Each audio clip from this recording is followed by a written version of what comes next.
Hello बच्चों, कैसे हो आप सबका एक बार फिर से स्वागत है आप सबका अपना चैनल कंसेप्ट वाला में। आज के इस वीडियो में हम लोग पढ़ने वाले हैं एटम्स एंड मॉलिक्यूल्स का पार्ट 2। इस पार्ट में हम लोग बात करेंगे एटम्स के बारे में, मॉलिक्यूल्स के बारे में, एटॉमिसिटी के बारे में, एटॉमिक मास के बारे में, मॉलिक्यूलर मास के बारे में, आयंस क्या होता है, इन सारी चीज़ों के बारे में इस वीडियो में हम लोग बात करने वाले हैं। लास्ट वीडियो में हम लोग बात किए थे डाल्टन्स एटॉमिक थ्योरी और लॉ ऑफ केमिकल कॉम्बिनेशन। उस वीडियो का लिंक आपको डिस्क्रिप्शन बॉक्स और आई बटन दोनों में मिल जाएगा, उस वीडियो को आप लोग जरूर देखिएगा। तो चलिए आज का वीडियो हम लोग शुरू करते हैं। तो एटम्स को अगर बेसिक डिफाइन करना होगा, जो बचपन से हम लोग डिफाइन करते आ रहे हैं, कैसे डिफाइन करते थे? Smallest particle of a matter. Matter का जो स्मॉलेस्ट पार्टिकल होता है वो क्या होता है? एटम होता है। या एक और चीज बोलते हैं बिल्डिंग ब्लॉक ऑफ मैटर। जैसे बिल्डिंग जो होता है वो ईंट से बना होता है, तो बिल्डिंग ब्लॉक ऑफ, अगर हमारा बिल्डिंग होगा तो उसको क्या बोलेंगे? ब्रिक बोलेंगे। तो ऐसे ही हमारे मैटर का बिल्डिंग ब्लॉक की बात की जाए तो वो क्या होगा? हमारा एटम। तो एक छोटा डेफिनेशन याद करना है तो ये भी बोल सकते हैं बिल्डिंग ब्लॉक ऑफ मैटर या स्मॉलेस्ट पार्टिकल ऑफ मैटर। लेकिन एक सटीक डेफिनेशन बोलना है, मतलब जिससे सारा चीज समझ आ जाए हम लोग को, तो उसके लिए कैसे डिफाइन करना है? उसके लिए डिफाइन करना है it is the smallest particle of an element that maintains its chemical identity throughout physical and chemical changes. ये क्या है? स्मॉलेस्ट पार्टिकल है एलिमेंट का जो अपने आइडेंटिटी को मेंटेन करके रखता है ड्यूरिंग केमिकल और फिजिकल चेंज। अगर केमिकल और फिजिकल चेंज हो भी रहा है लेकिन इसके आइडेंटिटी में कोई चेंज नहीं होगा, वैसे चीज को हम लोग क्या बोलेंगे? एटम्स बोलेंगे। क्लियर है? आज समझ में एटम्स क्या होता है, तीनों डेफिनेशन याद हो गया होगा आप लोग को। नेक्स्ट मॉलिक्यूल्स क्या होता है? तो मॉलिक्यूल्स क्या होता है? It is the smallest particle of an element और compound which exist freely under ordinary conditions and show all the properties of that substance. ये क्या है? ऐसे या बेसिक डेफिनेशन अगर मॉलिक्यूल्स का लिखना है तो क्या बोल सकते हैं? Group of atoms. क्या बोल सकते हैं? सिंपल ग्रुप ऑफ एटम्स को हम लोग क्या बोलते हैं? मॉलिक्यूल्स। मतलब क्या है कि जो एटम्स हैं हमारे वो फ्रीली नेचर में किस स्टेट में एग्जिस्ट कर रहे हैं जिससे उसकी अपनी प्रॉपर्टी क्या हो रही हो? शो हो रही हो, तो उसको हम लोग क्या बोल देंगे? मॉलिक्यूल्स बोल देंगे। क्लियर है? बेसिक डेफिनेशन बात करें तो वहां पे क्या बोलेंगे? Group of atoms. या रियल डेफिनेशन जिससे सारा चीज निकल के आ जाए, जैसे एटम्स को हमने डिफाइन किया वैसे यहां डिफाइन करना होगा, तो इसको कैसे डिफाइन करेंगे? स्मॉलेस्ट पार्टिकल ऑफ एलिमेंट और कंपाउंड विच एग्जिस्ट फ्रीली। वो कैसे एग्जिस्ट करते हैं? फ्रीली। ऑर्डिनरी कंडीशन में कैसे एग्जिस्ट करेंगे? फ्रीली, किसी के साथ कंबाइन नहीं करेंगे। And show all the properties of that substance. जैसे बात करें अगर ऑक्सीजन का, तो ऑक्सीजन किस फॉर्म में है? O2 के फॉर्म में है। नाइट्रोजन किस फॉर्म में है? N2 के फॉर्म में है। तो ये सब क्या है? हमारे मॉलिक्यूल्स है। ये हमारे क्या है? मॉलिक्यूल्स हैं। ठीक है? फ्रीली किस स्टेट में एग्जिस्ट कर रहे हैं जिससे अपना वो प्रॉपर्टी को क्या कर सकते हैं? शो कर सकते हैं, उसको क्या बोल देंगे हम लोग? मॉलिक्यूल्स बोल देंगे। क्लियर है? एटम्स किसको बोलेंगे और मॉलिक्यूल्स किसको बोलेंगे? ये फ्रीली किस कंडीशन में पाए जाते हैं? इस कंडीशन में। और स्मॉलेस्ट पार्टिकल ऑफ मैटर जो फिजिकल और केमिकल चेंज के दौरान भी अपने आइडेंटिटी को लूज ना करे, उनको हम लोग एटम्स बोलेंगे। लेकिन ये जब ये केमिकल चेंज होगा तो हो सके अपने आइडेंटिटी क्या कर सकते हैं? लूज कर सकते हैं। क्लियर है? जैसे ऑक्सीजन अगर हाइड्रोजन के साथ रिएक्ट कर लेता है तो वाटर बना लेगा, तो अपने आइडेंटिटी को क्या करेगा? लूज कर देगा। तो मॉलिक्यूल्स लूज कर सकते हैं अपने आइडेंटिटी, लेकिन एटम्स लूज नहीं करेंगे। क्लियर है? अंतर समझ में आया? वो स्मॉलेस्ट पार्टिकल ऑफ मैटर भी बोल सकते हैं और इसको क्या बोल सकते हैं? Group of atoms. उसका एग्जांपल लिखना होगा तो क्या लिखेंगे? Nitrogen, oxygen, fluorine, neon. ठीक है? बहुत सारे जो भी हमारे एलिमेंट्स हैं उन सारे को हम लोग लिख सकते हैं एटम्स के फॉर्म में। आ रहा है समझ में? तो एटम्स और मॉलिक्यूल्स का अंतर समझ में आया। अब एटॉमिसिटी क्या होता है? ये बहुत इंपॉर्टेंट टर्म है। तो it is defined as number of atoms present in a molecule of element और कंपाउंड। किसी भी एलिमेंट और कंपाउंड के मॉलिक्यूल्स में कितने नंबर ऑफ एटम्स हमारे प्रेजेंट है। जैसे ऑक्सीजन हमने बोला नेचर में किस स्टेट में पाए जाते हैं? O2 के स्टेट में। नाइट्रोजन N2 के फॉर्म में पाया जाता है। तो ऑक्सीजन और नाइट्रोजन क्या है? मॉलिक्यूल्स हैं। इस स्टेट में नेचर में पाया जा रहा है फ्रीली। तो अब इस स्टेट में अगर वो पाया जा रहा है तो उसमें कितने नंबर ऑफ एटम्स प्रेजेंट है वो उसका क्या बताएगा? एटॉमिसिटी। तो ऑक्सीजन की बात करें तो यहाँ पे कितने हैं? 2। और नाइट्रोजन की बात करें तो कितने हैं? 2। क्लियर है? आ रहा समझ में कि it is defined as number of atoms, कितने नंबर ऑफ एटम्स प्रेजेंट है मॉलिक्यूल्स ऑफ ए एलिमेंट और कंपाउंड। किसी भी एलिमेंट या कंपाउंड के मॉलिक्यूल्स में कितने नंबर ऑफ एटम्स प्रेजेंट है वो क्या कहलाता है? एटॉमिसिटी। क्लियर है? आ रहा समझ में? बहुत आसान है। एटॉमिसिटी क्या होता है। अब एटॉमिसिटी अगर हमारा किसी भी एटम का एटॉमिसिटी 1 है, किसी भी मॉलिक्यूल्स का एटॉमिसिटी क्या है 1 है, क्लियर है, तो उसको हम लोग बोलेंगे मोनो एटॉमिक। क्या बोलेंगे? Mono atomic. ऐसे हम लोग डिफाइन कर लेते हैं सारा। तो पहला होगा हमारा मोनो एटॉमिक। क्या होगा? Mono atomic. मोनो मीन्स क्या होता है? 1। मोनो मीन्स क्या होता है? 1। ठीक है। मॉलिक्यूल्स हुज एटॉमिसिटी इज 1, जिसकी एटॉमिसिटी क्या हो? 1 हो। क्लियर है? जिसकी एटॉमिसिटी 1 हो उसको क्या बोलेंगे? Mono atomic. जैसे हमारे जो नोबल गैस होते हैं वो फ्रीली एग्जिस्ट करते हैं सिंगल एटम्स के फॉर्म में। जैसे बात करें हीलियम, नियोन, आर्गन, क्रिप्टन, जीनन, तो ये सारे क्या कहलाएंगे? Mono atomic. क्लियर है? जो सिंगल स्टेट में पाए जाए, सिंगल नंबर ऑफ एटम्स में क्या हो? पाए जाए नेचर में। तो नेचर में अगर ये फ्री है, जिनका वैलेंसी 0 है, तो किसी के साथ कंबाइन नहीं करेंगे, तो एक सिंगल मॉलिक्यूल्स के फॉर्म में ये पाए जाएंगे। नेक्स्ट है डायटोमिक। तो डायटोमिक यानी एटॉमिसिटी इसकी क्या होगी? 2। इसकी एटॉमिसिटी क्या होगी? 2। इसका एग्जांपल है oxygen, nitrogen, hydrogen, chlorine, clear है, एक्सेट्रा। तो ये सारे 2-2 मॉलिक्यूल्स के फॉर्म में प्रेजेंट है, 2-2 एटम्स के फॉर्म में, तो ये क्या कहलाएंगे? डायटोमिक। फिर बात करेंगे किसका? ट्राइएटोमिक। तो ट्राइएटोमिक जिसकी एटॉमिसिटी क्या होगी? 3। एटॉमिसिटी इसकी क्या होगी? 3। तो 3 एटॉमिसिटी वाले हम लोग याद कर लेंगे। तो 3 एटॉमिसिटी वाले आप लोग को याद होगा CO2, SO2, ठीक है। तो ये सारे क्या हैं? Try atomic. क्लियर है?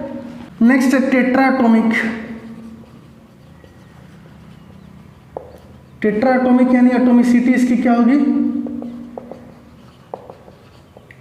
4। एग्जाम्पल याद करेंगे तो एग्जाम्पल हो जाएगा NH3, SO3, NO3।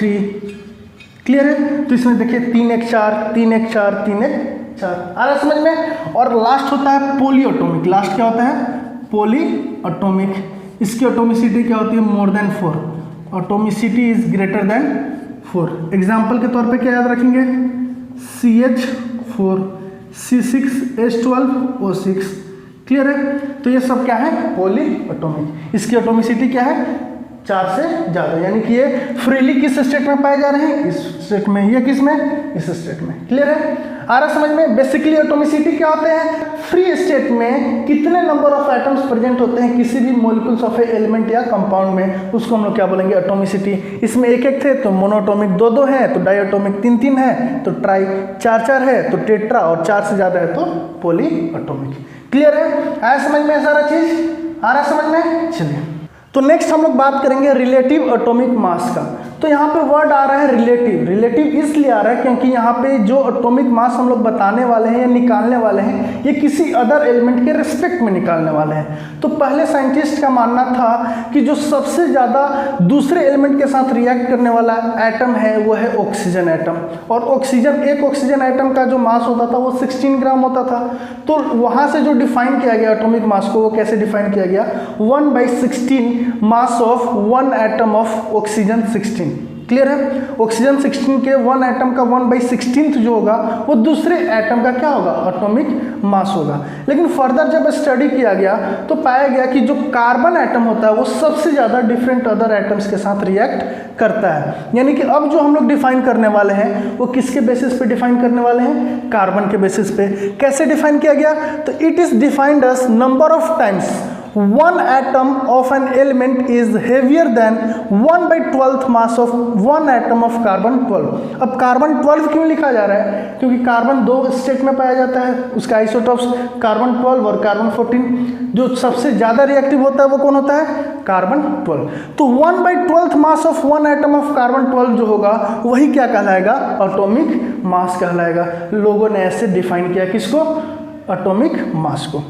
Atomic mass unit क्या होता है? तो it is equal to 1/12th of the mass of 1 atom of carbon 12। 1 atom of carbon 12 का 1 जो 12th मास होगा वो क्या कहलाएगा, उसका atomic mass unit. Atomic mass unit को कैसे डिफाइन किया हम लोग, 1/12 of the mass of 1 atom of carbon 12। Carbon 12 का एक एटम का 1/12 जो मास होगा वही क्या कहलाएगा, एटॉमिक मास यूनिट। क्लियर है, ऐसा समझ में। क्यों कार्बन के रिस्पेक्ट में बात कर रहे हैं, क्योंकि कार्बन जो होता है वो maximum number of other atoms के साथ क्या करता है, रिएक्ट करता है। तो इसके थ्रू हम लोग maximum number of other atoms का हम लोग क्या निकाल सकते हैं, मास निकाल सकते हैं। तो कार्बन का 12 है तो 1/12 करते हैं तो 1/12 करने पे वो क्या हो गया, यूनिट के बराबर हो गया, नहीं हो गया, हो गया ना। तो अब एक यूनिट का हमें पता चलेगा कितना, 1/12। अब जिसका भी आएगा वो इसके रिस्पेक्ट में हम लोग निकालते चले जाएंगे। जैसे हम लोग किसी भी चीज़ को वेइंग करते हैं तो एक तरफ एक रख देते हैं जो पहले से नोन होता है, तो पहले से हमें नोन है क्या, कार्बन 12।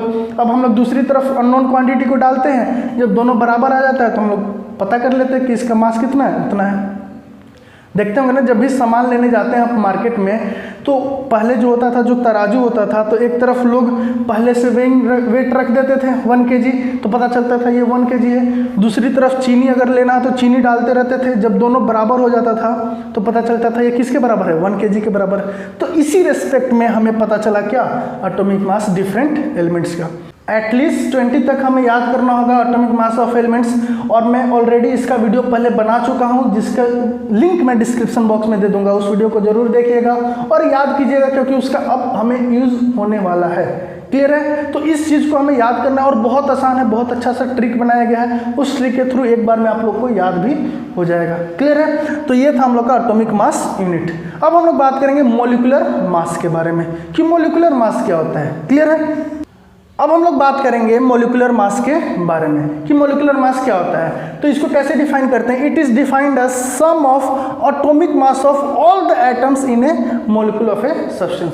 किसी भी मॉलिक्यूल में जो सारे एटम्स है उनके एटॉमिक मास को अगर जोड़ दिया जाए तो उस मॉलिक्यूल का वो मॉलिक्यूलर मास निकल के आ जाएगा। फॉर एग्जाम्पल अगर बात करें वाटर का, किसका, वाटर, तो हमें पता है वाटर में हाइड्रोजन के कितने एटम्स हैं, 2, और एक हाइड्रोजन एटम्स का मास कितना होता है, 1, तो 1 × 2 प्लस सम करना है ना, सम।